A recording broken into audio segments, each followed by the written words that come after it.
Pikuda, Batarda, les Saper, Vishvacha, Ditzet Mitzrayim. C'est écrit dans le Zohar au sujet de la nuit du Seder. Cette mitzvah-là de raconter la sortie d'Égypte. Deyu Chiyuva al-Barnash, c'est l'obligation d'un homme, l'Eshta Eba Ishvachal al-Almin, de parler sur ce Jvar éternel. Achi Okimna Kol Barnash d'Eshta Eba Mitzrayim. Et ainsi on tient. Tout homme qui s'entretient de la sortie d'Égypte, ou aussi pour Chadé Bechetva, il se réjouit de ce qu'il raconte. Zamin Iou les merdés Bishrinta, Hachem lui prépare une réjouissance entre lui et la Shrina. Celui qui se réjouit le soir du Seder en racontant la sortie d'Égypte, Hachem lui réserve une réjouissance entre lui et la Shrina. Les Alma Deate, Deu Chedou Mikula, et ça c'est la joie et le plaisir la plus grande qui existe. Deu Chedou Mikula, c'est la plus grande joie qui existe, qu'Hachem il te prépare un endroit où il y aura toi et la Shrina. En solo. Des Aï Iou Barnage, des Chadé Bémaré, parce que cet homme-là, il se réjouit sur les Jvachim d'Hachem. Et Kouchaberou Chadé Ba aussi pour. Et Hachem il est content de ce sipour, de ce qu'il raconte. Ou Beishaata. Et pendant ce moment-là, Kanish Kouchaberou le Kol Pamaliadile. Hachem il réunit tous les malachim du ciel. Kol Pamaliadile. Vamarlon il leur dit Zilou, venez. Ou Shmaou Sipura des Jvachadile. Venez, on va écouter ce qu'il raconte en bas sur moi. Des Kamishta Ubana, et regardez mes enfants, tout ce qu'ils racontent. Vechadan Bepurkani, regardez comment ils se réjouissent de la délivrance que j'ai faite. Keden Kulumin Kachi, alors tous les malachim, ils se dépêchent, et Hachem il a appelé un appel à réunion. Veatian, ils viennent, ou Mitrabrim Beadou d'Israël, ils sont Mitrabrim, ils s'attachent au clan d'Israël. Ou Shma aussi pour Adeshbacha, ils viennent écouter le Sipour de Yitzhak Mitzrayim. Hein, c'est pas n'importe quand qu'on dit que les malachim viennent écouter. Il y avait Yonatan Ben Uziel. C'est marqué que quand il y avait un oiseau qui passait au-dessus de sa tête, alors il brûlait sur place. Parce que les malachim, ils venaient écouter la Torah de Yonatan Ben Uziel. Alors là, le soir du Seder, faites attention aux oiseaux qui passent au-dessus de la tête. Les malachim, ils viennent, ils sont mitrabrim au clan d'Israël pour écouter ce qu'on raconte. C'est pas toute l'année comme ça. Et c'est pas pour tout le monde normalement. Une fois, il y avait Ben Azaï. Il étudiait la Torah, il y avait du feu autour de lui. Rabbi Akiva lui dit ah, tu étudies les sodotes? Il dit non, pas du tout. J'étudie les psukim, les uns avec les autres, mais c'est tellement réjouissant qu'on est comme au Har Sinaï. Alors le feu du Har Sinaï est descendu au-dessus de Ben Azaï. Comme ça il explique. Comme ça il a montré. Agol panim, Atian ou mitrabrim badaï d'Israël, Ushma ou sipura de Jvacha, de Kachadan bechedva de Purkana, de Mareon, Keden Atian, Veodanle les Kucha Berichu. Lorsque les Bnei Israël ils remercient Hachem, alors les malachim descendent avec Hachem lui-même. Alkolinu Nissim Ukvuran, et ils vont raconter les Nissim et la force. Veodanle, et ils vont remercier Alama Kadisha, des Hitle Behara, et Hachem il se réjouit et il se vante de son peuple Kadosh qu'il a sur terre. Des Radan Bechedva qui se réjouissent des Maasim d'Hachem. Donc ça c'est un Zohar très connu qu'on a l'habitude de lire, certains lisent au début du Seder, pour nous montrer vraiment l'importance de chaque mot, chaque chose qu'on va dire le soir du Seder. Il y a Akash Bourou, les Malachim. Hein, c'est encore plus que filmé, c'est écouté par des milliards d'auditeurs. Le soir du Seder, on est écouté par des milliards d'auditeurs. Parce que milliards, il y a encore plus que des milliards de malachim dans le ciel. Et des milliards de kitotes. Des milliards de kitotes. Est-ce que c'est les mêmes mistama que non? Chaque jour, Chadashim la Bekarim, c'est marqué que chaque jour les anges ils se renouvellent. Non, chaque jour. Ceux-là, ils vont aller partout en même temps? Comment ça va? Ah, comment ils sont mitrabrim à tout le clan Israël? Ça c'est le secret des malachim. Les malachim Kénéré, ils savent faire ça. Alcool Panim, on a une soirée mamash Meyuchedet Mehot qui nous attendent, entourés de mitzvot dans tous les sens, mamash du début jusqu'à la fin. Il n'y a pas une nuit dans toute l'année où il y a autant de mitzvot. Bederach Klal, la nuit c'est pas le semaine des mitzvot. Bederach Klal, c'est le jour le semaine des mitzvot.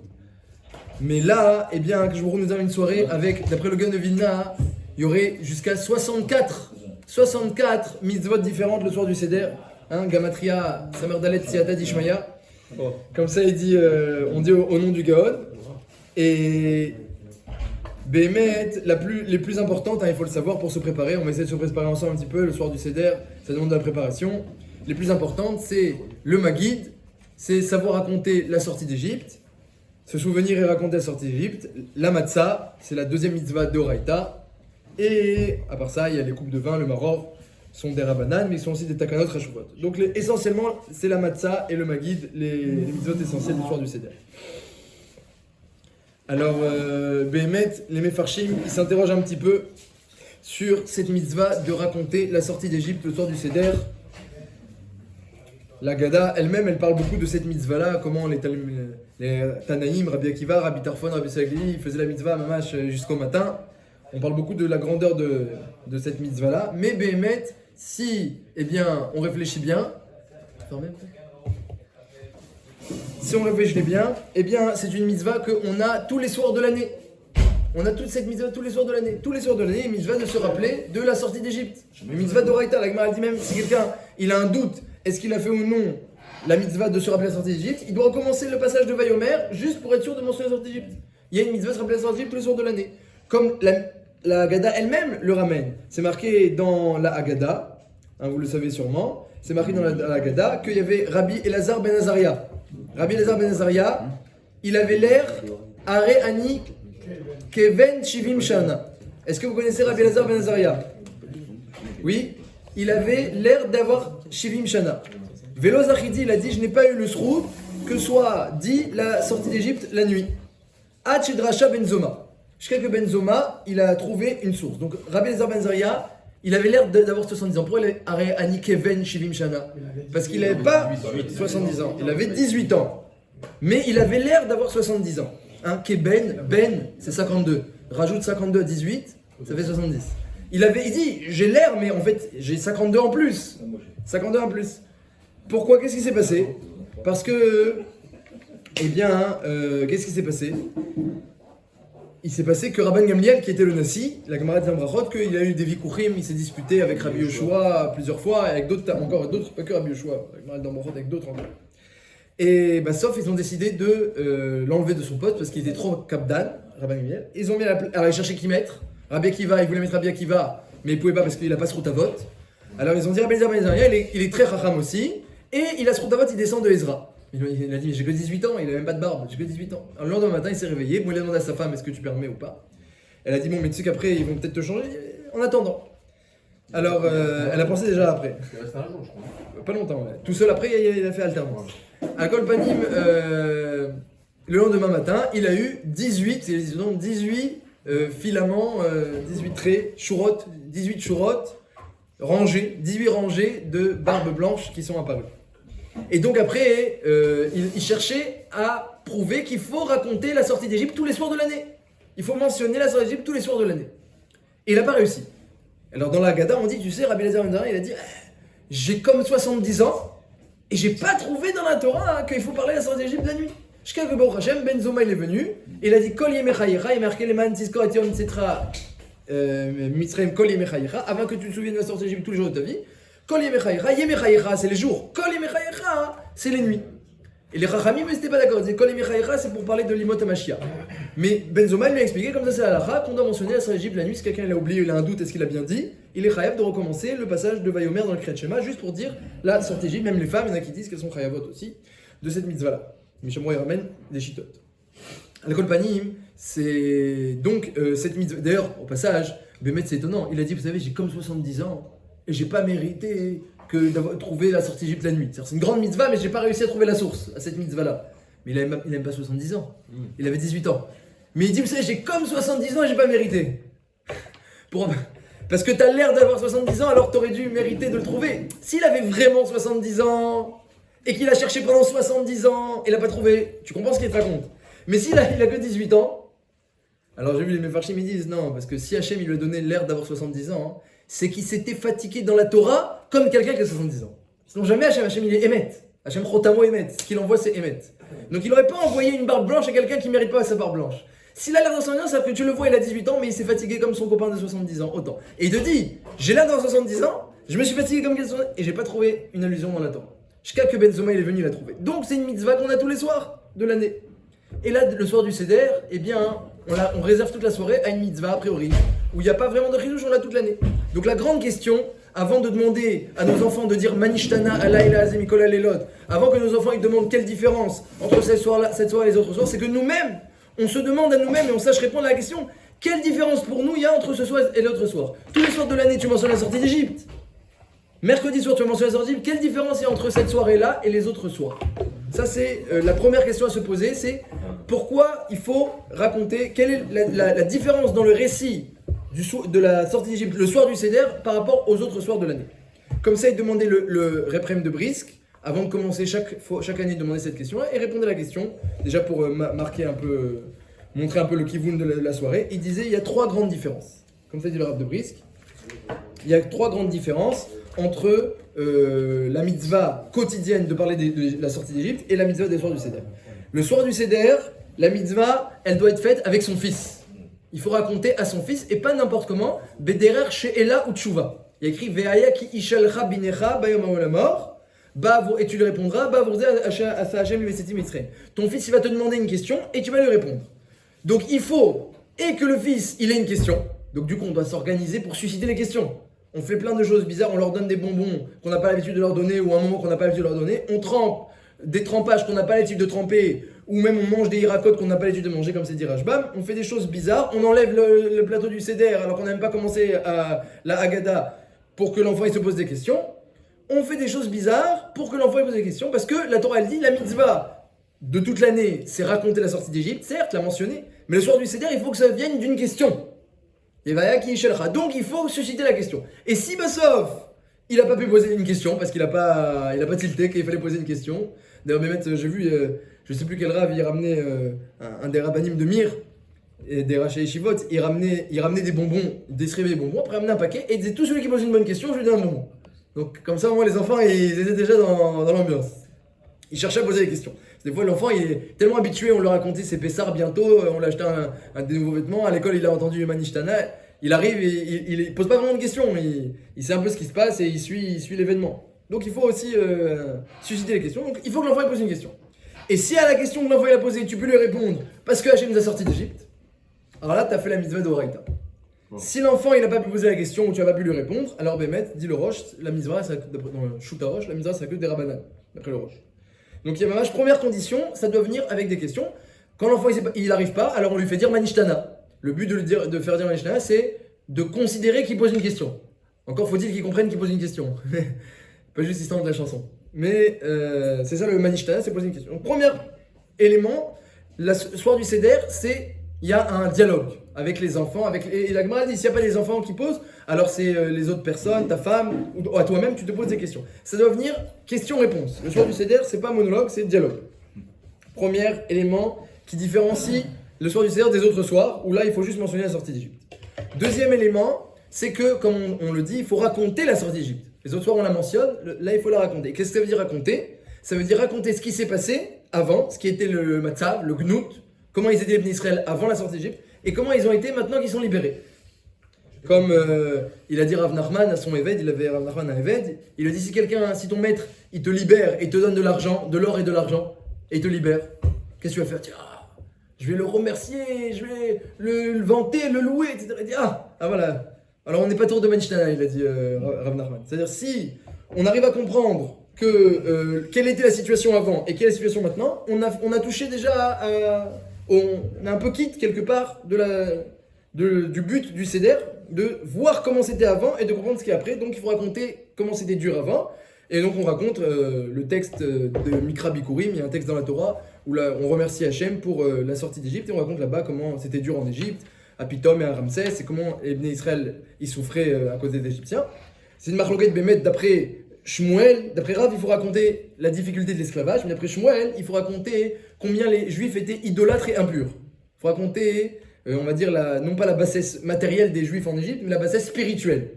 Donc nous, on pourrait être qui d'après les deux? On raconte aussi, tu sais, Abraham Avinu, il vivait chez les idolâtres, et le papa d'Abraham, Terach, il était idolâtre. Et Akash Baruch Hu, il a dit, bon allez, je vais commencer avec Abraham, et je vais les sortir de l'idolâtrie. Puis en Égypte aussi, on était idolâtres. Donc, on doit raconter aussi la bassesse spirituelle, d'après Shitat Shmuel, on fait les deux. Donc, comprendre que le matzav était très très garoua, très très négatif en Égypte, et qu'Hachem nous a sortis de là. C'est la deuxième différence, la grande différence, entre la mention de la sortie d'Égypte tous les soirs d'année et le soir du Seder. Et enfin, la troisième grande différence, vous le savez, c'est tout celui qui n'a pas dit 3 choses le soir du Seder n'est pas quitte de son obligation, Pessar Matzah Omar.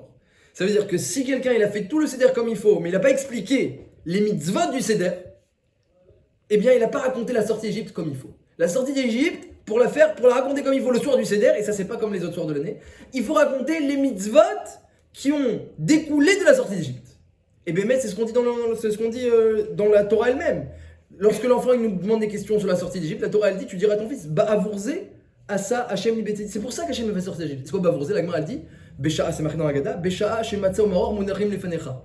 Bavourze, c'est-à-dire tu dis à ton fils, tu sais pourquoi on sort d'Égypte? Pour la Matzah, le Maror, le Korban Pessah. Hachem nous a pas sorti pour rien, pour être Mekayem les mitzvot. Parce qu'il y a des gens qui pensent que c'est le contraire. Les gens pensent on mange la Matzah pour se rappeler la sortie d'Égypte. On mange le Maror pour se rappeler l'esclavage. C'est pas faux. C'est pas faux. Mais dans la Gada, c'est marqué aussi le contraire. C'est marqué que Hachem nous a sorti pour pouvoir faire la mitzvot. Bavourze. Bavour, ça veut dire dans le but de faire cela. Bavourze. Et de mettre la sortie d'Égypte, elle va être racontée. D'ailleurs, c'est une autre grande différence entre la sortie d'Égypte, entre le récit de la sortie d'Égypte, le soir du Seder et les autres soirs de l'année. Les autres soirs de l'année, comme on a dit, on raconte pas les mitzvot. Là, on va raconter les mitzvot. Et mieux que ça, il y a un truc très, très joli qui est marqué dans la Gemara. La Gemara, elle dit, il y a une dracha mamash ilcheti, et une dracha dans la Gemara que l'echem oni, le pain de pauvre, s'appelle oni. Et on est d'orège dans la Gemara. Oni, c'est un pain où on répond. Les rem chez Onim alav dvarim arbe, elle dit la Gemara dans Psachim, Daf Mem Vav. Alors il y a marqué là-bas que il faut raconter les choses sur la matzah. Et c'est quoi les choses? Dit Rashi, là-bas il dit, c'est la Haggadah et le Hallel. Donc le soir de l'année, tu racontes la sortie d'Égypte, tu en parles, mais tu en parles pas sur un support. Il n'y a pas de support. C'est un récit normal. Mais par contre, on sait que le kidouche, par exemple, ça se fait sur une coupe de vin. Tu peux faire ton kidouche en coupe de vin. Quelqu'un qui n'a pas coupe de vin, il fera sa tefila de Shabbat, mais il va pas faire le kidouche sans rien. Il y a des prières qui se font sur un support. La Haggadah dit la Gemara, et c'est Nifsak la se fait sur le support de la matzah. Quand on découvre les matzot, c'est pas un simple minag. Parce que tu dois raconter la Haggadah sur les matzot. Le Briskerov, il sortait toutes les matzot de tous les invités, parce que tout le monde n'a pas mangé la matzah du Rav ou du Balabaït, et mettait sur la table pour que chacun il puisse avoir la matzah et qu'il y ait le support de la Haggadah, parce qu'on raconte la Haggadah et le Hallel, le début du Hallel, sur la matzah. Comme on dit le kidouche sur la coupe de vin. L'echem shonim alav dorim arbe, la Gemara là-bas elle fait une vraie dracha halachique. Machma que c'est pas seulement un midrash, c'est mamash une vraie halacha. Il n'y a pas une différence sur le fait que le soir de Pessah, on doit se considérer nous-mêmes comme étant sortis d'Égypte alors que le... Oh, bravo. Alors, en tout, si vous savez, vous voulez savoir, j'ai compté 7 différences entre le soir de Pessah et les autres soirs de l'année. Là, pour l'instant, je dis que 3, mais une des plus importantes, c'est ce que vous dites, c'est que chaque soir dans l'année, on mentionne la sortie d'Égypte et c'est tout. On t'a pas dit de te voir toi-même comme si tu sortais d'Égypte. Bravo. Là, la Mishnah, elle nous dit, c'est une Mishnah, on le raconte aussi dans la Haggadah. Chayav Adam Lirot El Tzmo Kilu Yetze Mitzrayim. On doit se voir soi-même comme si on sortait d'Égypte. La sortie d'Égypte doit être vécue. Ça, on en a parlé déjà la semaine dernière. Pourquoi c'est important de vivre soi-même la sortie d'Égypte. Encore quelques petites différences. Avant de commencer un petit peu à expliquer, on va prendre après des textes de la Haggadah et on va dire un petit peu des divrei Torah, comme ça vous aurez de quoi dire le soir du Seder. Hein. On m'a demandé de préparer un petit peu des divrei Torah pour un peu nous approvisionner pour le soir du Seder. Mais juste encore des petites différences pour bien comprendre la Maout, l'essence de la mitzvah. Il y a aussi une autre différence encore, c'est que le soir du Seder, eh bien on raconte la Haggadah à partir du texte de Mikra Bikurim. Hein, une des rares fois où la Torah elle parle de Haggadah dans la Torah, Haggadah, c'est au sujet de quelqu'un qui amène les prémices de ses fruits. Il est marqué Igati Ayom Lachem. Je raconte à Hachem maintenant bien, les bontés qu'Hachem il m'a fait. Et dans la Torah là-bas, donc celui qui avait des fruits, voilà, dans Parashat Kitavo, il a amené les prémices de ses fruits et il disait là-bas, il disait le Mikra Bikurim, il disait Arami Ovedavi, l'araméen a voulu tuer mon père Yaakov, mais Hachem il l'a sauvé. Et ensuite il disait, et on nous a fait descendre en Égypte, et là-bas on nous a fait souffrir, mais le peuple juif est devenu un peuple fort, malgré les souffrances et tout le dur labeur, et donc tout le passage en réalité qu'on raconte dans la Haggadah, Vanitzak el Hashem Elokenu, Vaitenu alenu avoda kasha, Vanitzak, Vaishma Hashem et kolenu, toutes les psukim qu'on est d'orège dans la Haggadah, ça vient du Mikra Bikurim. Donc en réalité, le soir du Seder, on est comme celui qui a amené des fruits au Beth Amikdash pour remercier Hachem. Et donc forcément, si Chachamim, ils nous ont institué de raconter la sortie d'Égypte comme avec le même texte de quelqu'un qui amène les prémices, les premiers fruits à Hachem au Beth Amikdash, c'est certainement que y a un point indispensable dans le récit sur l'Égypte, c'est la reconnaissance. Parce que c'est quoi les Bikurim? C'est la mitzvah où on va voir Hachem et on dit voilà, moi j'avais rien, tu m'as donné une terre, maintenant tu m'as donné les premiers fruits et je te remercie. C'est ça le Mikra Bikurim. C'est pas comme les autres afrachot où on s'occupe du Kohen, du Lévi et des pauvres. Le Mikra Bikurim, c'est pas pour on est donné au Kohanim des Mikré, mais l'essentiel du Mikra Bikurim, c'est que tu vas au Beth Amikdash et tu dis le texte où tu remercies Hachem. Et c'est sur ce texte-là que Chachamim ont basé toute la Haggadah. Et mieux que ça, vous savez qu'il y a une mitzvah de raconter de s'allonger pour le récit de la Gada. D'ailleurs, chose qu'il n'y a pas les autres soirs de l'année. Le soir de l'année, tu dis une fois Yitzet Mitzrayim, tu es quitte.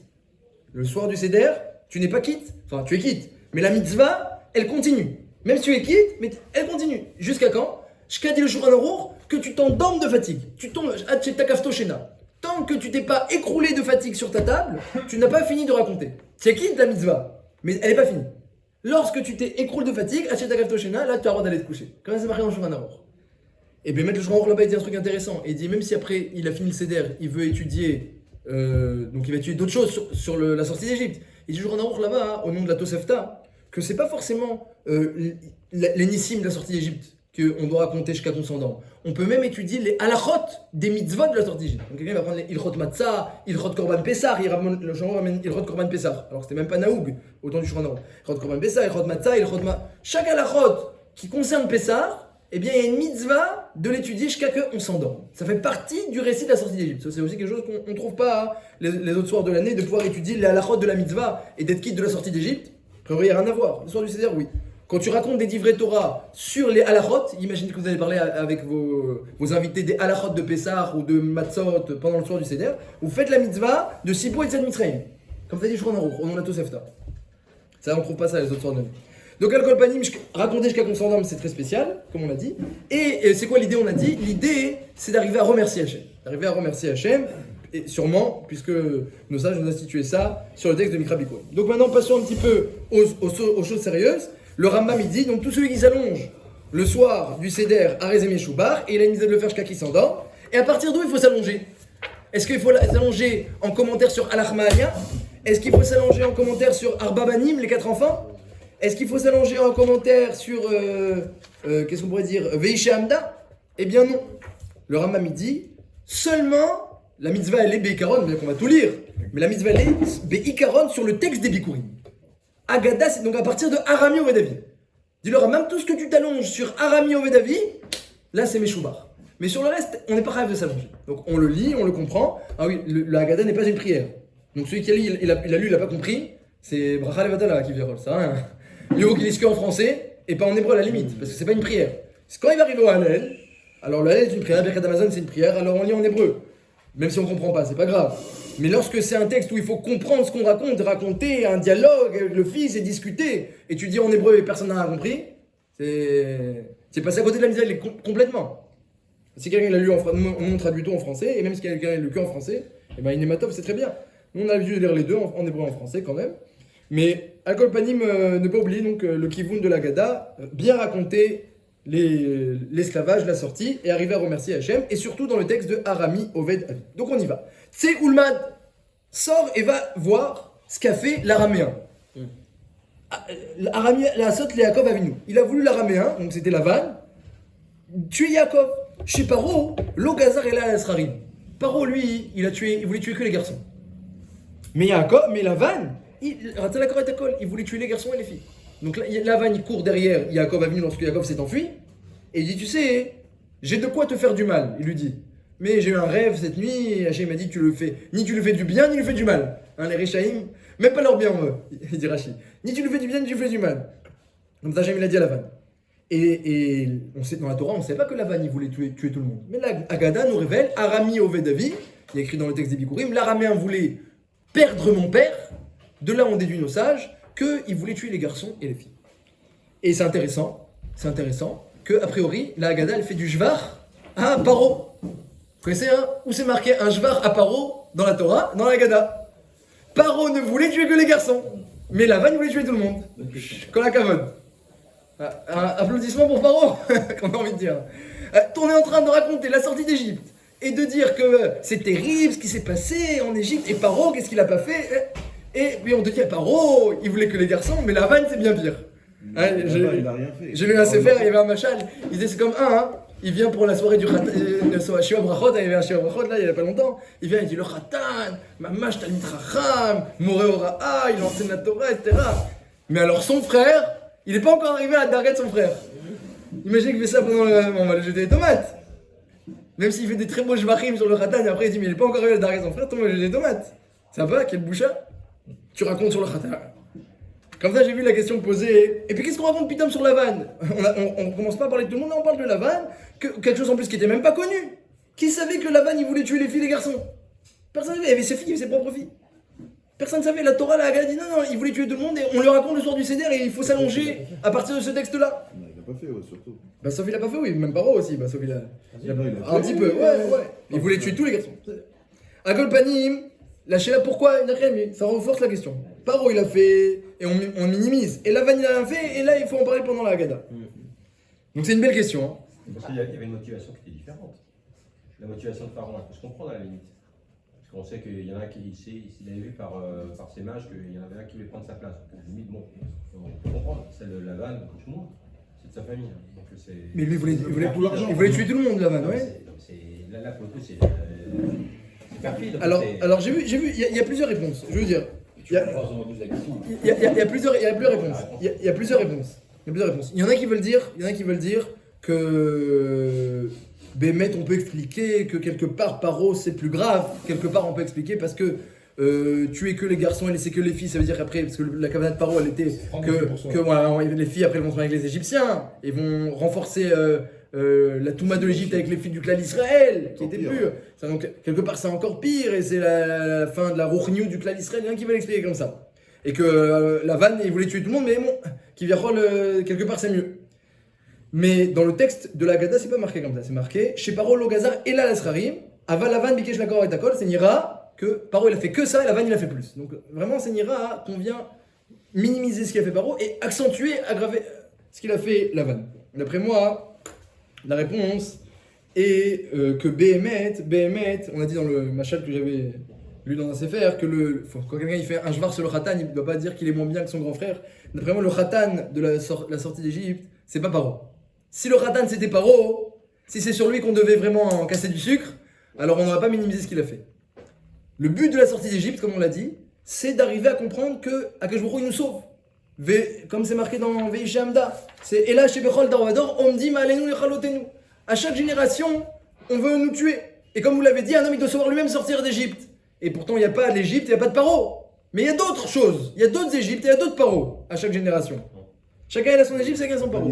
Et si tu dois maintenant, toi, arriver, voilà, si toi, tu dois arriver à voir que Hachem il te remercie, alors sache que mieux que ça, sache que parfois, il y en a, ils veulent nous tuer complètement. Et Hachem, il les laisse même pas agir. Et Paro, il voulait tuer que les garçons, et bah, sauf aussi Hachem, il nous a sauvés. Donc là, on vient, d'emblée, on nous dit, tu sais, quand tu remercies Hachem, tu remercies sur une chose, mais prends conscience aussi des autres choses. Et maintenant. Quoi? C'est aussi pour maintenant. Et puis, à chaque génération, il se passe des choses, et Hachem, il te sauve, et tu n'es même pas au courant. Il faut qu'on remercie sur des choses dont on n'est même pas conscient. C'est-à-dire que voilà, que le but de la Haggadah, c'est d'arriver à remercier pas seulement sur un est précis qui s'est passé à l'époque en Égypte, mais c'est un déclic pour remercier sur plein de choses. Après, sûrement que Yaakov était conscient, il est parti voir Rachel et Léa, et il a dit votre père a changé de comportement avec moi. Il avait été un grand ramaille, mais là, si Yaakov a dit il a changé de comportement, c'est qu'il a senti qu'il est passé de Ganav à Rotséar. Il a changé de comportement, je pense qu'il vaut mieux qu'on s'en aille vite. Si Yaakov il a dit comme ça, c'est qu'il avait senti aussi lui-même à part ça, j'ai vu aussi un truc un petit peu. La sortie Python, c'est la même chose que la sortie de l'Égypte. La sortie rapide comme ça de Yaakov versus la sortie de l'Égypte. Oui, c'est connu, ça ressemble. Ouais, c'est je sais plus si c'est dans le Midrash ou dans le Zohar qu'on fait le lien entre les deux. Il y a plein de points de. Il y a plein de points communs. À Kolpanim, j'ai vu un élément un peu plus profond aussi à ce sujet. Un élément un peu plus profond à ce sujet. Regardez comment c'est beau. Regardez comment c'est beau. Juste avant, les enfants, ils ont demandé Manishtana. Oui, on amène la matzah, on amène le maror, à l'époque, on amène le korban pessar. On est réunis pour parler de la sortie d'Égypte, à Vadim Aïnou. Et le petit garçon, il dit dis-moi papa, Manishtana la elazé, mikol alelot, chez Bechol alelot anu ochlim chametz ou matzah. Tous les soirs, on mange chametz ou matzah, vela elazé kulo matzah. C'est qui l'enfant qui va poser cette question? Tu sais pas que. T'as pas vu le Corban Pessar? Tu sais pas que on raconte la sortie d'Égypte? Et tu dis attends, mais chaque soir on mange de la chametz et du matzah et là qu'il y a que de la matzah? Faut vraiment un enfant qu'on sait pas d'où il débarque pour poser une telle question. Surtout qu'il a marché 3 mois pour arriver. Quoi? De quoi? Ah, pour arriver à Yerushalayim? Pour manger le Corban Pessar. Il a marché 3 mois pour arriver au Corban Pessar. On a acheté les matzot, on l'a envoyé chercher les matzot et tout se fatiguer. Et après il dit papa, pourquoi il y a les matzot à table? Alors Adam Sofer. il veut aussi répondre à la question, on peut répondre avec ça à la question sur la vanne en même temps. Hein. Il dit comme ça. Il dit que le soir de Pessah, on doit remercier. Dans un korban Toda, quand on amène un korban pour remercier, il y a Chametz ou Matzah.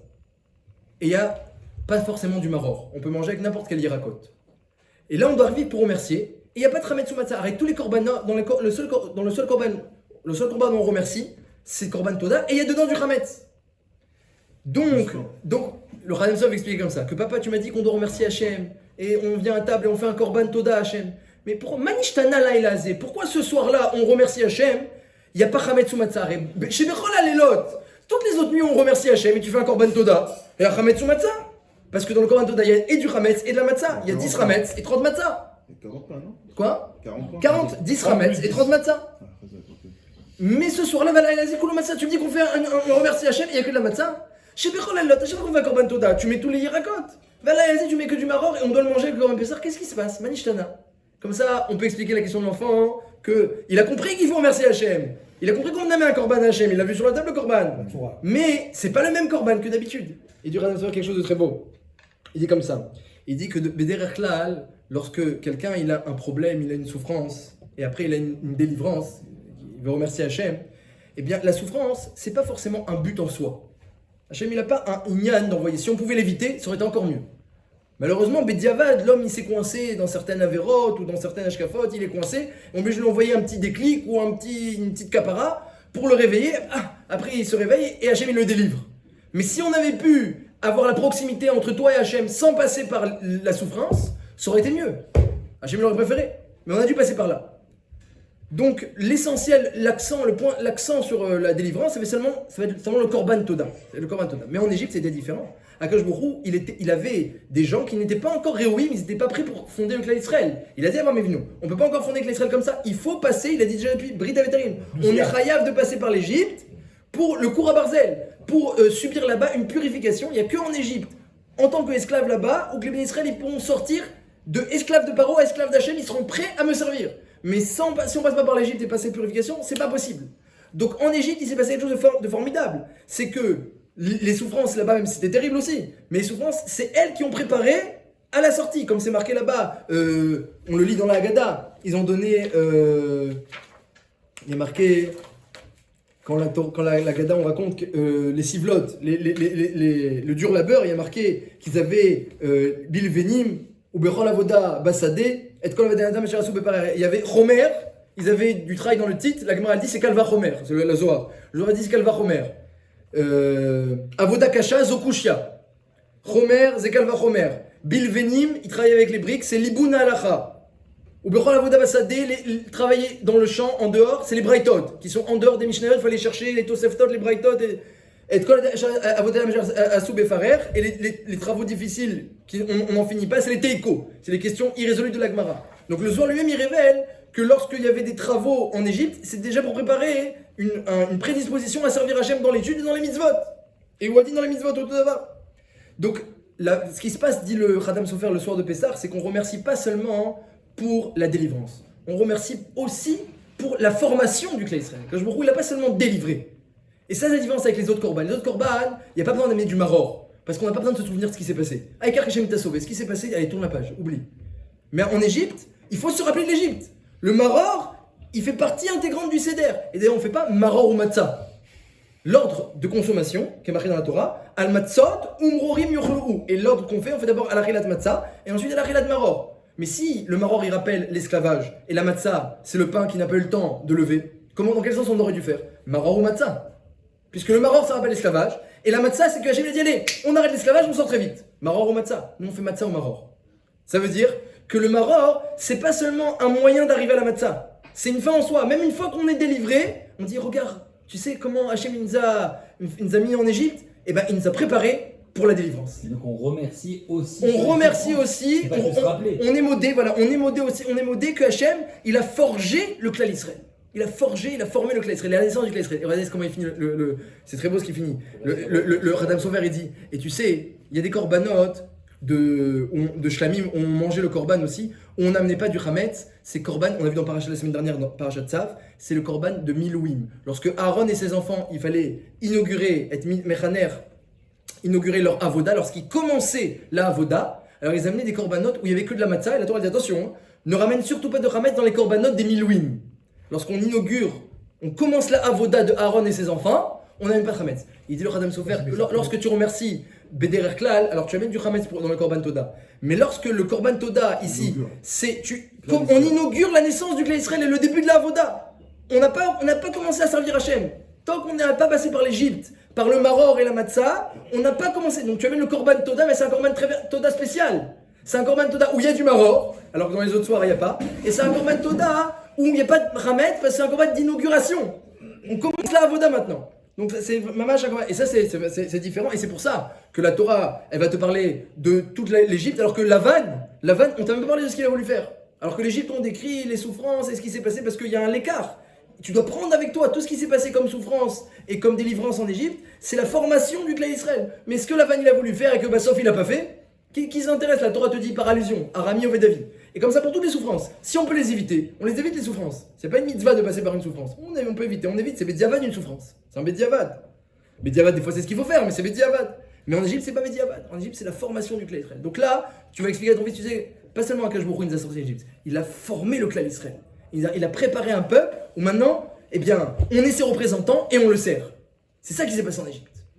Ça, c'est la naissance du clan Israël. Nissan. Nissan, c'est le premier mois de l'année dans la Torah. Le mois où Akash Baruch Hu il a voulu créer le monde. C'est dans ce mois-là qu'il va faire naître le clan Israël aussi.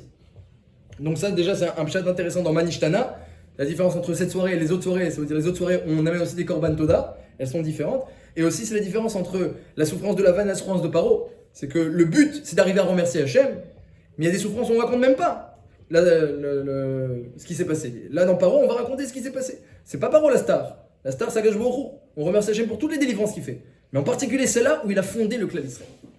Un autre vort intéressant, on continue, sur Pitom et Ramsès. Dans la suite, donc, on raconte que les Bnei Israël, ils avaient un dur labeur, et notamment à Pitom et Ramsès. C'est quoi Pitom et Ramsès? Elle dit la Gemara dans Sota d'Afiud Aleph. Elle dit que Pitom, c'est notre icône Pitéom, c'est-à-dire un trou sans fond, une abîme, et Ramsès, Mitrocès, ça s'effrite. Donc, les Bnei Israël y construisaient sur des sables mouvants, des terres qui s'effritent, et jamais ils voyaient le bout. Jamais ils voyaient le bout de ce qu'ils faisaient. Comme ça, Agmara dit. Et donc, ça cassait les Bnei Israël complètement, cette avoda-là, c'est même avoda kasha, cette avoda kasha. Bien que Paro, il était très doux au début, il est venu parer, c'est pérar, une bouche douce, pour motiver les troupes, mais ensuite, sauf c'était très, très difficile moralement de ne pas voir du tout le fruit du travail. Et pourquoi Akash Baruch Hu, il a choisi d'Afka de cette genre de souffrance? Alors Paro, lui, son stratagème, c'était on va les fatiguer pour pas qu'ils continuent à pulluler, sauf ça marchait pas du tout. Plus il est fatigué, plus il pullulait. Mais Hachem, pourquoi il a fait ça? Parce que aussi, encore une fois, on est en train de préparer le clan d'Israël. Hein, comme c'est marqué, on le dit dans le texte, quand on remercie Hachem d'avoir pu venir au Beth Midrash, il y a marqué là-bas, Modéani Lefanecha, on te remercie Hachem, que tu m'as fait venir au Beth Midrash, chez Anou Amélim et Manilim. Nous, on n'est pas Yoshvé Kranot, on n'est pas dans Yoshvé Kranot, ceux qui sont assis dans les cranotes, dans les coins, donc à rien faire. Ils font l'investissement de corps. Kranot, non, Kranot, c'est genre les cafés comme ça, qui assis à rien faire. Et chez Anou Mashkim et Mashkim, eux aussi, ils se fatiguent dans ce qu'ils font. Et nous on se fatigue, on reçoit un sachar, eux ils se fatiguent, ils ne reçoivent pas de sachar. Et qu'est-ce que ça signifie? Ça signifie qu'Akash Baruch Hu, il ne paye pas au résultat. Dans les entreprises, ou dans les cranotes, alors on te paye au résultat. Tu as fait du résultat, tu reçois ta part.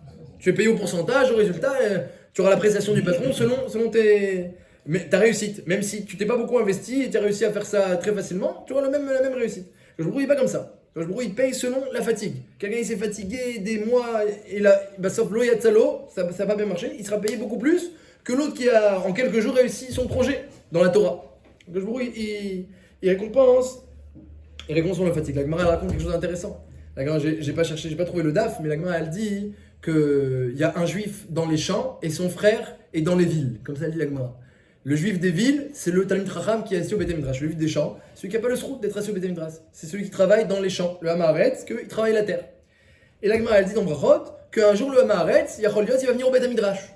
il va venir s'asseoir toute la journée pour étudier. Shemitah. Bah, par exemple, pendant la Shemitah. Et il va étudier toute la journée, et ben sauf à la fin de la journée, qu'est-ce qu'il a fait aujourd'hui? 2 psukim et une Mishnah. Toute la journée d'études, du Hamaretz, 2 psukim et une Mishnah. Et le Tanit Chacham, il a fait, si c'est le Shagatarié, il a fait 80 pages de Gemara, Shagatarié, par exemple. Il finissait le chasse tous les quelques mois, à chaque quelques mois il finissait le chasse. Il a fait ses 80 pages quotidiennes. Si c'est Rav Kanievski, il a fait 7 pages de Bavli, 5 pages de Yerushalmi, 3 pages de Rambam, 2 pages de Shulchan pour en finir Siyum Torah tous les ans à RF Pessah. Moi, je lis pas aussi. Le jour du Tanit Bechorot. Tout le monde allait chez Rav Kanievski et il était mais c'est même toute la Torah Kula et il mangeait là-bas pour casser le Tanit Bechorot. Des gâteaux, elle faisait des gâteaux Hametz, elle faisait même Kanievski RF Pessah. Ouais. Elle faisait après elle cacherait et tout RF Pessah. Pour faire kavod au Siyum, gâteau Hametz. Elle n'avait pas peur. À Kol Panim, qui c'est qui ferait chez nous des gâteaux Hametz, même pour honorer un Siyum, on ferait pas des gâteaux Hametz chez nous. Beaucoup de Talmud. À Kol Panim, comme ça le fils de Rav Kanievski raconte que sa mère faisait toujours des gâteaux Hametz et RF Pessah pour faire kavod. On fait pas kavod avec des petits gâteaux comme ça, comme ça.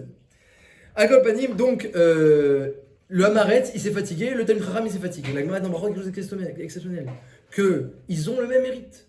Il est venu, il s'est fatigué toute la journée, il a essayé. Il a fait que 2 psukim et une Mishnah. Il a le même mérite que son travers des villes, qui lui, il est déjà bien dans l'étude, il s'est bien étudié, il a fait beaucoup plus. Il a le même mérite. Le Jbourou, il ne regarde pas ton résultat, il regarde tes efforts.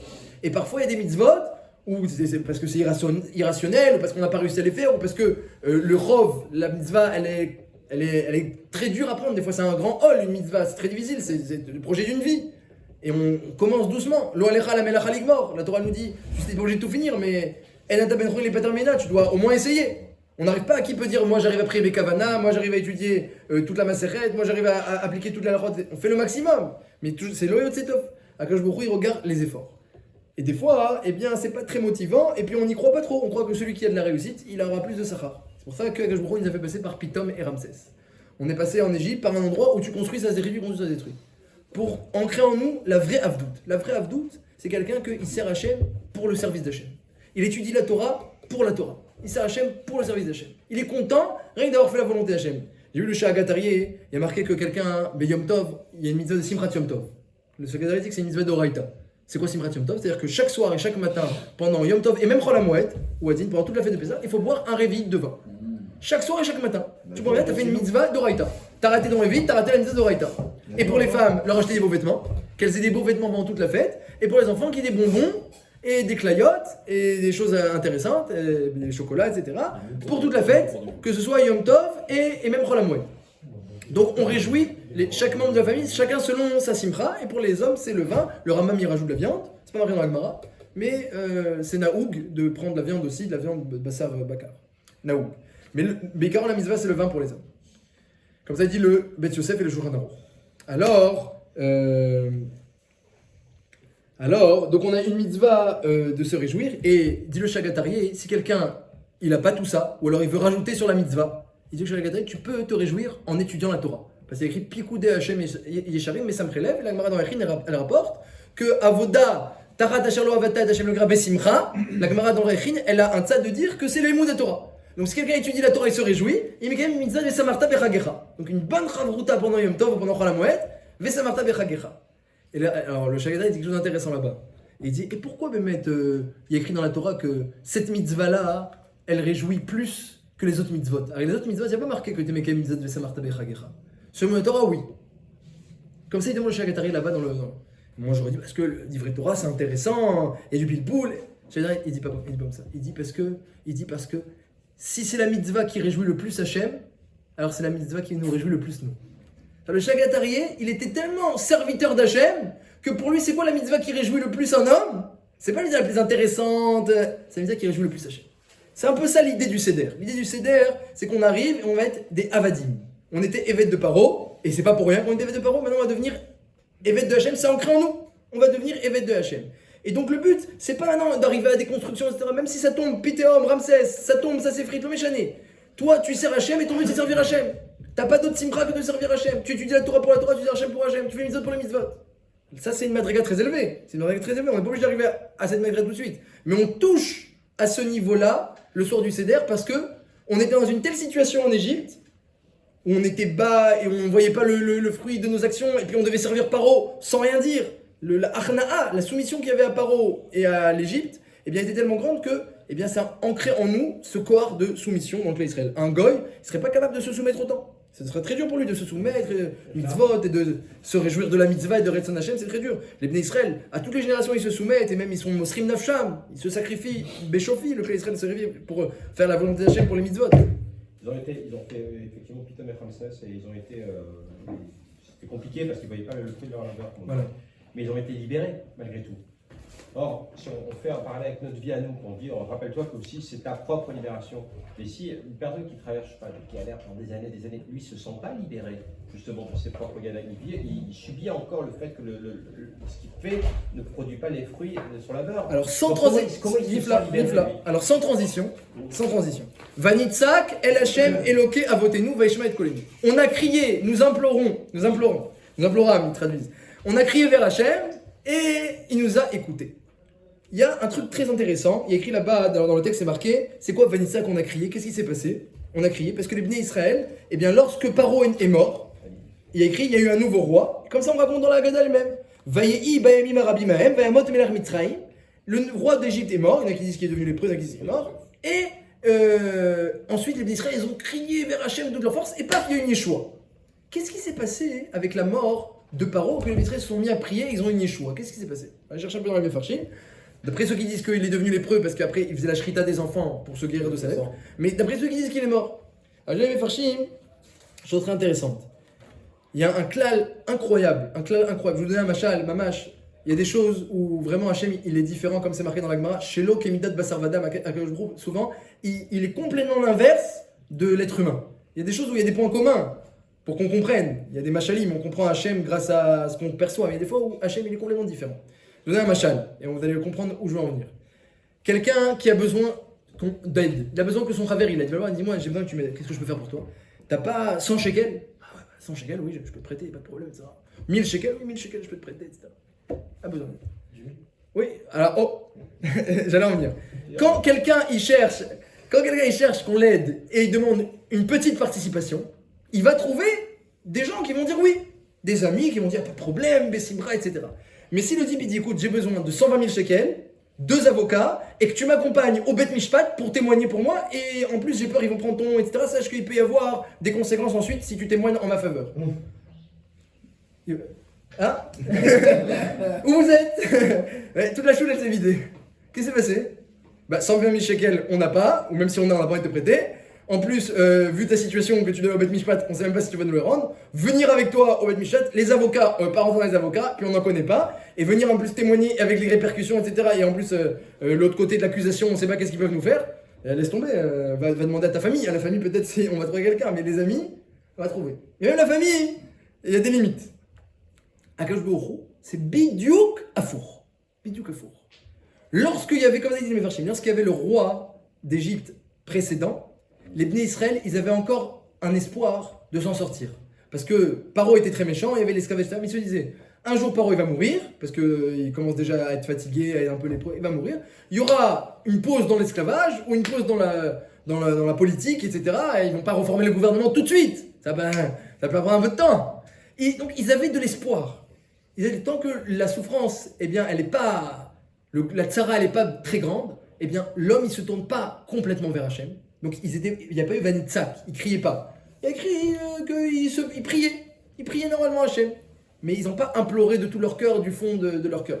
Mais lorsqu'il y a eu le remplacement de Paro, et que immédiatement le nouveau Paro est devenu encore plus méchant que le premier, ou alors qu'il est devenu lépreux, il a commencé à faire la shrita aux enfants, là on n'a plus aucun espoir.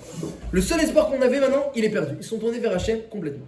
Et ça, plusieurs fois dans la Torah, on voit des choses, il y a plusieurs psukim dans la Torah, on voit une chose pareille. Il y a marqué par exemple, sur Akadosh Baruch Hu, c'est marqué Vayi Hashem misgav ladar. Hashem il vient aider celui qui est dans la détresse. Dar c'est vraiment celui qui est au fond. Dar c'est le pauvre qui est au fond du trou. Vayi Hashem misgav ladar. De qui Hashem il protège? Le dar, celui qui est au fond. Misgav leitot batsara. Hashem c'est quand qui vient te protéger dans la tsara. Ou encore un autre pasuk dans les Télim encore, il y a écrit Ezra batsara nimtsa meod. Un pasuk qui dit Hashem c'est une aide qui se trouve dans la tzara, beaucoup. C'est quand on trouve Hachem beaucoup, Nimtsamer Batsara. Donc Hachem, c'est le contraire. Si tu veux lui demander 1000 shekels à Hachem, entre guillemets, eh bien, il va pas beaucoup. C'est pas sûr qu'il va venir tout de suite t'aider. Et tu verras pas tout de suite la délivrance. Pourquoi? Parce que tu dis, je demande à Hachem, mais si mon voisin de palier, il me propose, je suis bécédaire, moi, je reçois. C'est d'Hachem. Mais lorsque. Il y a personne qui peut t'aider. Mais il n'y a personne qui peut t'aider. Et que tu te tournes de tout ton cœur vers Hachem. Alors, Akadosh Baruch Hu, pour lui, c'est 1000 shekels ou 120 000 shekels et les avocats. Ça lui fait aucune différence à Hachem. La seule différence à Hachem, c'est est-ce que tu tournes vers lui ou tu tournes pas vers lui. Donc il en ressort, Akadosh Baruch Hu, il sera beaucoup plus présent dans les gros moments de solitude et de détresse que dans les petits moments. Donc Béhémet, elle nous dit là, Agatha, elle nous dit que les Bnei Israël, tant qu'ils avaient de l'espoir et comptaient un peu sur des changements politiques, ils veulent s'en sortir de ça. Alors là, Béhémet, Hachem, il les aidait pas. Lorsque ils ont perdu tout espoir, ils ont dit c'est fini, il n'y a que Hachem qui peut nous aider, ils se sont tournés vers lui de tout leur cœur, ils ont crié Vanitzak, ils ont crié, là, Akadosh Baruch Hu, immédiatement, il est venu parler à Moshe Rabbeinu, il a dit allez, fais-les sortir, on commence tout de suite le Vaishma Hachem et Kolenu. Miyad Vaishma Hachem et Kolenu. On voit ça plusieurs fois dans la Torah, que lorsqu'un homme prie de toutes ses forces vers Hachem, et pour lui c'est Pikuar Nefesh, comme le Yavet, pas forcément pour une Sarah, le Yavet, il n'avait pas de Ravrutot, il n'avait pas de Talmidim, il voulait étudier la Torah, il n'avait rien. Il a dit à Hachem, où tu trouves des Ravrutot, des Talmidim, et tu m'enlèves toutes les choses qui m'empêchent d'étudier, ou alors envoie-moi au Gainam, fais-moi mourir, ça sert à rien. Comme le Yavet, pour lui c'était tellement important qu'il a dit, Imlo, ça sert à rien, envoie tout ça au Gainam. Comme ça, il dit Yavet. C'est marqué, Miyad, c'est marqué comme ça, Miyad Hachem est venu répondre à sa question. Quand un homme, il se tourne de toutes ses forces, et il se concentre vers Hachem, eh bien, il est délivré. Il est délivré. Il n'y a pas. C'est très beau dans la Gemara en Tanit. C'est magnifique. Il y a un truc, mamache, quand j'ai lu ça dans la Gemara, j'étais mis de palais. La Gemara dit ça comme une halakha pas shoot. Mais lorsque tu réfléchis, il y a une Gemara dans Tanit qui dit quand il n'y a pas de pluie. Alors combien on fait de Taniot? Combien on jeûne? Alors il y a une Gemara dans Tanit à l'époque, en Israël où la pluie était indispensable, aujourd'hui on amène le blé de Turquie ou d'autres pays. Donc c'est pas indispensable la pluie, même quand c'est comme cette année où il n'y a pas beaucoup de pluie, on fait pas des Taniot. Mais à l'époque où c'était mamache la famille, donc quand il n'y avait pas de pluie, depuis déjà le 11 Rejvan, 17 Rejvan, on commençait déjà des Taniot. Alors la Gemara elle dit qu'au bout de 13, on s'arrête. On arrête de faire les Taniot au bout de 13. Il faisait 13 Taniot, lundi, jeudi, et au bout de 13, il s'arrêtait. Et il y a un rave, il a voulu faire plus que 13. Alors il y a un autre rave, Rabbi Ami, il lui dit mais non, mais c'est pas plus que 13. Au bout de 13, on s'arrête. Et il répond le rave, mais parce que lui, le rave voulait faire pour une autre Sarah. Il y avait un autre problème, il y avait des pogroms et des dangers, des goïms. Il voulait faire plus que 13. Il dit tout ce qu'on fait 13 pour les pluies, c'est parce qu'au bout de 13 Taniot, lundi, jeudi, et on sautait les jeudis ou les lundis où il y avait une fête, où il y avait Rosh Chodesh, on a fini la saison des pluies. C'est pour ça qu'on fait que 13. Mais lorsque c'est un danger des goïms, que les goïms nous menacent, même plus que 13. La Gemara demande, et jusqu'à quand on fait des Taniot quand il y a un danger ou quand il y a un problème? Ok, c'est ce que dit la Gemara, c'est magnifique. Jusqu'à qu'on soit répondu. Jusqu'à qu'on soit. Il n'y a pas. Ça n'existe pas le mur avec Hachem. Il n'y a pas de mur. Rav le Hoshia. Il est grand dans la délivrance. Jusqu'à qu'on soit répondu. T'as pas des réponses. T'as pas arrivé encore à la darga de Tanit que tu dois faire. Jusqu'à que tu sois répondu. Il n'y a pas de fin, il n'y a pas de limite à Gajbourou. Hachem Batsara, il est encore plus là que chez le Batsara. Tu te tournes vers lui encore plus. Et donc, pour finir avec un petit peu avec Pessar Matzah au Maror, donc on a parce qu'il est déjà tard. Pessar Matzah au Maror, des choses très jolies. Maror, on a dit, ça rappelle l'amertume, ça rappelle l'esclavage. Vous savez que la gamatria de Maror, un petit peu des gamatriotes pour agrémenter le soir du Seder par Perot. Alors, Maror, c'est gamatria. Il y a le même et le vav. Les deux resh, ça fait tav. Un resh et resh, ça fait tav, ça fait mavet. Maror, c'est le même mot que la mort. Parce que mettre le Maror, ça rappelle l'amertume en Égypte, l'esclavage et le sang des Juifs qui coulait. Les Égyptiens, ils tuaient les Juifs. Ils les tuaient tout au moins les garçons et même plus. Quand ils étaient souffrir avec l'esclavage. C'est le même mot. Maror, c'est le même mot. Mavet. Et à part ça, Chazeret, qui veut dire aussi Maror, dans le Seder il est marqué Chazeret, c'est le Maror, c'est le même mot que Chazir, qui est le symbole de l'ange du mal, parce que l'ange du mal c'est l'ange d'Esav, et Esav est appelé Chazir. Donc l'ange du mal, il est mentionné 2 fois dans le Maror. Et dans la gamatria de Maror, c'est pareil que Mavet, c'est l'ange du mal, et dans Chazeret, que c'est le Chazir, c'est l'ange d'Esav qui est l'ange du Chazir. Comme ça il dit le Khatam Sofer. Donc on a en face de nous un Maror très très amer. Dis la Gemara, toi tu prends pas du Maror. Parce qu'il y a plein de soug. Il y a 5 sortes mentionnées dans la Mishnah, dont un qui s'appelle Maror, et l'autre que nous on prend, c'est Chassa. Et la Gemara dit, c'est le mieux, c'est Chassa. On prend la laitue. Donc là tu prends Chas Hashem, Chassa, Chas Hashem. Donc pour faire la mitzvah de Maror, qu'est-ce que tu prends? Quelque chose où Hashem il a pitié. Donc tu dis, même lorsque on est face au Maror, Hachem il aura pitié. Voilà, ça c'est notre espoir, notre confiance dans tous les cas. Il n'y a pas d'obscurité. Même lorsqu'Hachem il aura, on est dans un cas où on est en face du Maroc, Hachem il aura pitié. Donc on prend la chassa, c'est la meilleure. Elle dit la Gemara, bien qu'elle n'a pas un goût très amer, mais c'est la meilleure de toutes les. Et la Gemara elle mentionne parce que Hachem chasse. Comme ça la Gemara elle mentionne dans Psachim. Donc on prend chasse Hachem. Et pas que ça. Après on la met avec le Pessah et la Matzah parce qu'ils vont manger les trois ensemble. Hein, Pessah, Matzah au Maror. À l'époque où il y avait le Korban Pessah, on avait le Maror. Aujourd'hui, il n'y a plus le Korban Pessah, il n'y a plus le Mitzvah de Maror. Hein, le Maror qu'on mange aujourd'hui, c'est que des Rabbanan. Le vrai Maror d'Oraïta, on l'a plus. Maror d'Oraïta, c'est seulement qu'avec le Korban Pessah. Le Maror d'aujourd'hui, c'est que des Rabbanan. Le vrai Maror, c'est avec le Korban Pessah. On le mange La Matzah, elle, est d'Oraïta aujourd'hui. Parce que la Torah a répété Ba'aref Tochlu Matzot. Mais Al Matzot Umurim Yochlu ou, la Mitzvah de Maror n'existe qu'avec le Korban Pessah. Donc la vraie Mitzvah de Maror, on le prenait avec Pessah, Matzah ou Maror. Pessah, Matzah ou Maror, Pessah 148. Matzah 135, Maror 446, ça fait en tout 729. C'est quoi la gamatria de 729 ? C'est la gamatria de un nom d'Hachem que je pourrais pas prononcer, que je peux dire le début, c'est Kra, Kouf Resh Ain, et ensuite Sin, Tav, Nun. Il y a un nom d'Hachem qui s'appelle Déchire le Satan. C'est un nom d'Hachem. Il est très connu. Dès qu'on fait les Télim Kouf Yutet, on lit ces lettres-là, que c'est un des noms d'Hachem qui est dans Anna Bekouar, qui est très connu ce nom-là. Vous connaissez sûrement. Vous connaissez pas ce nom-là ? Il est très connu dans tous les Sidurim, dans Anna Bekouar, la deuxième ligne. La deuxième ligne, bah, c'est connu. Anna Bekouar, c'est le nom d'Hachem à 42 lettres. Et le deuxième nom d'Hachem dans la liste des 6, c'est ce nom-là. Et quand il y a quelqu'un qui est malade, généralement on lit Télim Kouf Yutet en lisant ces lettres-là. Qu'Hachem il déchire le Satan. C'est un des noms d'Hachem. Souvent, c'est dans les Sidurim, c'est marqué dans plein d'endroits dans Avinu Malkenu, Et Mitkaven, Kraroa Xardinenu, il y a écrit là-bas Et Mitkaven à ce nom-là d'Hachem. La gamatria de ce nom d'Hachem, 729. 729. C'est-à-dire, tu prends le Maror, qui est la gamatria de Mavet, et tu le mets avec Pessah ou Matzah, ça devient quoi ? Déchire. Déchire l'accusation. C'est-à-dire, qu'est-ce qu'on est en train de faire le soir du Seder ? On est oui en face, il y a eu l'esclavage, il y a eu la souffrance, mais on dit Hachem, merci pour tout. Merci pour tout ce que tu as fait, tu as formé le clan Israël, tu nous as fait naître, et avec ça tu nous délivres, et puis à chaque génération tu nous délivres, et même quand il y a des dangers tu nous sauves, et il n'y a pas de limite à tes délivrances, et il n'y a pas de mur, avec toi il n'y a jamais de mur, toujours tu nous sauves. Et que tu prends le Maror, tu le prends, je ne l'ai pas oublié, et tu prends la Matzah, et tu prends Korban Pessah, et tu mets ensemble, Hachem dit c'est fini. Tu as effacé le mal, tu as effacé, tu as pris le mal et tu l'as transformé en bien, tu me remercies surtout.